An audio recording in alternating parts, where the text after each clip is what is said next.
Mari kita merenungkan sejenak apa yang terjadi saat ini. Dalam perkembangan zaman, kita selalu dihantui oleh tren-tren baru, guncangan informasi, dan hoaks sekalipun. Bahkan kita juga melihat begitu banyak contoh kesuksesan yang dicapai dengan cara yang tidak benar. Entah itu dalam bidang politik, bisnis, atau bahkan media sosial. Semua orang berlomba-lomba mencari perhatian dan keuntungan yang instan. Kadangkala godaan itu ikut memikat kita untuk memperoleh hidup yang serba ada. Bahkan di tengah gereja pun, batas antara nilai kerajaan Allah dan standar dunia semakin kabur. Dalam hal itulah kita memerlukan kompas untuk menuntun kita ke arah yang benar. Dalam konteks surat Efesus, di mana ada banyak sekali praktik kehidupan yang bisa mempengaruhi jemaat di Efesus. Kata mereka dijelaskan dalam ayat sebelumnya, yaitu mereka yang melakukan perbuatan kegelapan, seperti percabulan, kecemaran, keserakahan, perkataan kotor, dan penyembahan berhala. Sehingga Paulus menuliskan ini sebagai pembatasan spiritual, di mana kita harus menyadari identitas kita sebagai anak terang, bukan anak kegelapan.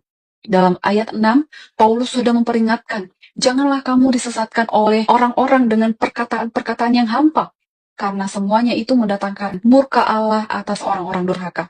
Dan ditegaskan kembali dalam ayat ini di ayat 7, sebab itu janganlah kamu berkawan dengan mereka. Itu merupakan kesimpulan yang sangat logis dari semua daftar dosa dan peringatan murka Allah sebelumnya. Ini bukan sekedar saran, tetapi perintah untuk membuat jarak yang jelas antara kehidupan terang dan kehidupan kegelapan. Jangan berteman artinya jangan turut mengambil bagian bersama atau bersekutu, yang artinya sevisi dan setujuan dengan para pelaku dosa tersebut.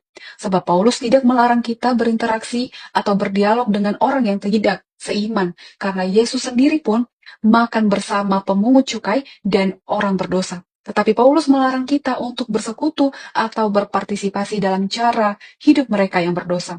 Yang pada intinya, kita boleh berinteraksi dan hidup di dunia, tetapi jangan sampai kita menjadi bagian dari dunia dalam hal nilai-nilai dan perbuatan jahatnya. Oleh karena itu, marilah kita tetap teguh dalam identitas kita sebagai anak-anak terang dan sebagai anak-anak kerajaan Allah. Meskipun ada banyak sekali godaan untuk peningkatan gaya hidup kita atau kompetisi yang tidak dengan cara yang benar, janganlah kita ikut serta mengambil bagian, karena Tuhan tidak mengkehendaki hal itu.